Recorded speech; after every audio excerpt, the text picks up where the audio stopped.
यदि आपने इस चैनल को सब्सक्राइब नहीं किया है तो पहले सब्सक्राइब करें और बेल आइकन को अवश्य दबाएं। कर पाएगा, आप इसे बाध्य मत करो, ध्यान रखो, ये नहीं कर पाएगा।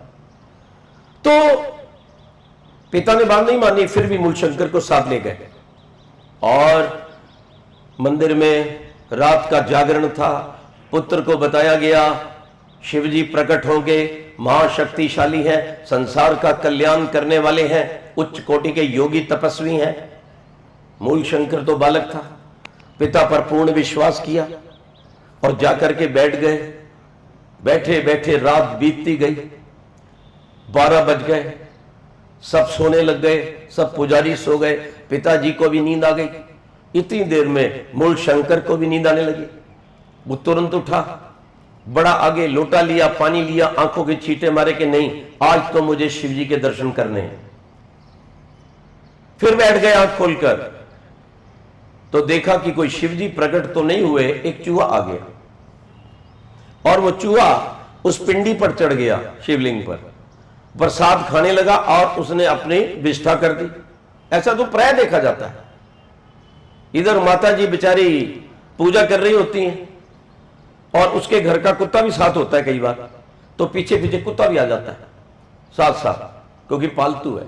ये पूजा कर रही है, हे महादेव ऐसा कर देना, फिर ये कर देना, बहू को ये कर देना, बेटे को ऐसा कर देना, खेत में न्यू कर देना, और पीछे कुत्ता खड़ा खड़ा पूछ हिलाता है, बिल्कुल नहीं, बिल्कुल नहीं, लगता ऐसा है। और ये बेचारी पूजा पाठ करके जैसे ही उठती है, ये कुत्ता आगे बढ़ता है, सारा सामान खा जाता है और फिर टांग उठा के गंदा कर जाता है। एक जगह मैंने महाराष्ट्र में देखा, गधा घुसा हुआ। अरे मैंने कहा, देव दयानंद को एक छोटा सा चूहा चढ़ने पे अकल आ गई और वो सच्चे शिव के उपासक बन गए, वो शिव की आज्ञाओं के अनुसार चलने वाले बन गए। वेद का अध्ययन किया, व्याकरण उन्होंने पढ़ी, लोगों तक सच्चे शिव की बात बताई, यज्ञ को सिखाया, यज्ञोपवीत को सिखाया, पैर में जो जूती मानी जाती थी नारी, उसको सिर का ताज बनाया है। उस मूल शंकर बालक को एक चूहा घुसने पे अकल आ गई और यहां कुत्ते जा रहे हैं, गधे घुस रहे हैं, तो हमें आज तक नहीं समझ में आ रहा कि सच्चा शिव कौन है। इसलिए मैंने एक बात कही थी, शिव जी का चित्र रखो बढ़िया तपस्या में साधना करते हुए, लेकिन 6 फुट ऊपर रखना। ऋषि ध्यान का चित्र रखो, 6 फुट ऊपर रखो। ब्रह्मा जी का कोई ठीक ठाक मिल जाए, आजकल मिल जाता है नेट के ऊपर, एक सिर वाला, 4 सिर नहीं थे उनके, 4 वेद का ज्ञान था। हाँ, वो भी रखिए, श्री राम का रखिए धनुष वाला, कृष्ण का रखिए सुदर्शन वाला, कोई बात नहीं है, लेकिन रखना 6 फुट ऊपर है, नहीं तो नीचे आप गड़बड़ घोटाले में फंस जाओगे। मेरी बात को समझो आप। तो शिवजी महाराज क्या थे और हम उसका क्या कर रहे हैं, विचार करो। दूसरा, मैं एक बात कहना चाहता हूं, मूल शंकर को तो बहुत बुरा लगा, पिताजी को हिलाया, ये क्या हो रहा है, शिवजी कहां है? बोले चुप रहो। बोले शिवजी तो है नहीं, मैं जा रहा हूं, मैं नहीं करूंगा ये व्रत, मैं भूखा नहीं रहूंगा। अगर पिता चाहते, इतने बड़े पद पर थे, एक थप्पड़ मारते मूलशंकर में, चुप रहो, बैठे रहो, ये तुमको करना है, कह सकते थे। पर जो बात मूलशंकर ने पिता को कही, पिता का दिमाग हिल गया कि बेटा बिल्कुल ठीक कहता है, मैं जरूर घिसी पिटी लाइन पे चल रहा हूं, लेकिन बेटा ठीक कहता है। इसलिए पिता ने बेटे को रोका नहीं, वो चले गए घर पर। थी रात अंधेरी भाई, आकर आवाज लगाई, दरवाजा खोलो माई के शिवजी मिला नहीं। याद रखो।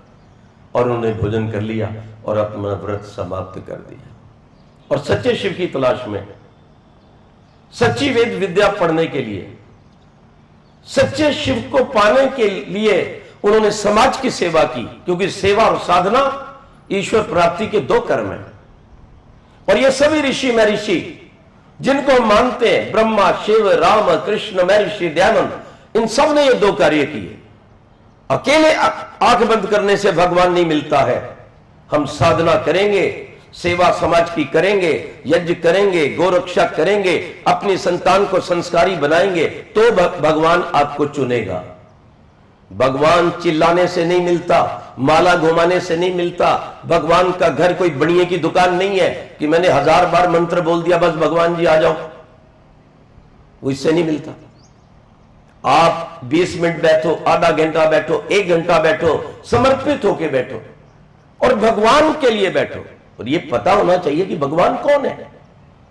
आज हमने इतने बड़े योगी राज का ध्यान रखना, जो गंदी कथाएं चला करके अपमान किया, मुझे इतना दुख होता है कि मैं आपको बता नहीं सकता। घर घर में गणेश है, उसकी चर्चा करना बहुत जरूरी है। आज भी मैंने डाला, क्या गणेश जी शिव जी के पुत्र हैं? आज मैंने पोस्ट डाली और मैंने लोगों से पूछता हूं गणेश जी कौन थे? बोले शिव जी के पुत्र थे। चलो, इनका सिर हाथी का क्यों है, धड़ मनुष्य का क्यों है? तो वो कथा सुनाते हैं कि पार्वती देवी ने स्नान करना था और बटना लगा रहा है, उसने सोचा कोई नहीं है, महाराज जी बाहर गए तो उसमें उसने प्राण डाल दिए और वो एक बुत बना के रख दिया और वो बोलने लग गया। और मां ने कहा देखो, आप किसी अन्य को आने मत देना, ध्यान रखो। पुत्र ने कहा तथास्तु, आने नहीं देंगे, ध्यान रखो। और कुछ देर के पश्चात शिवजी महाराज आ गए। जब आ गए तो पुत्र ने उसको रोका, आप नहीं आएंगे, हमारी माता जी उधर स्नान कर रहे। बोले तुम कौन हो? बोले आप कौन है? बोले मैं तो पार्वती का पुत्र हूं। आप कौन है? याद रखो, आपस में विवाद प्रारंभ हो गया और विवाद यहां तक बढ़ा कि शिवजी ने गणेश की गर्दन काट दी। इतनी बात कहकर आप शिव की स्तुति कर रहे हो या निंदा? हम कहते हैं शिवजी उच्च कोटि के योगी थे। योगी को आगे पीछे का पता होता है। क्या कर रहे हो बेटे तुम? कर क्या रहे हो? हाँ? ये रिकॉर्डिंग कर रहे हैं? क्या कर रहे हो? हाँ?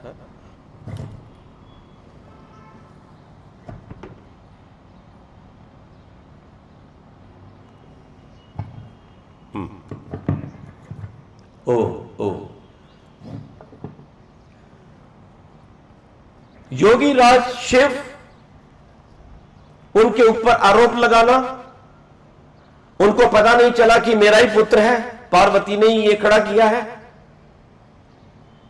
ये शिव जी का अपमान है कि योगी नहीं थे, कुछ नहीं जानते थे। दूसरी बात, गर्दन काट लेना, यानी योगी का तो पहला लक्षण क्या होता है? अहिंसा सत्य अस्तेय। वो हिंसावादी नहीं होता। आपने महान योगी राज शिव को हिंसक बता दिया कि पुत्र का गला काट दिया।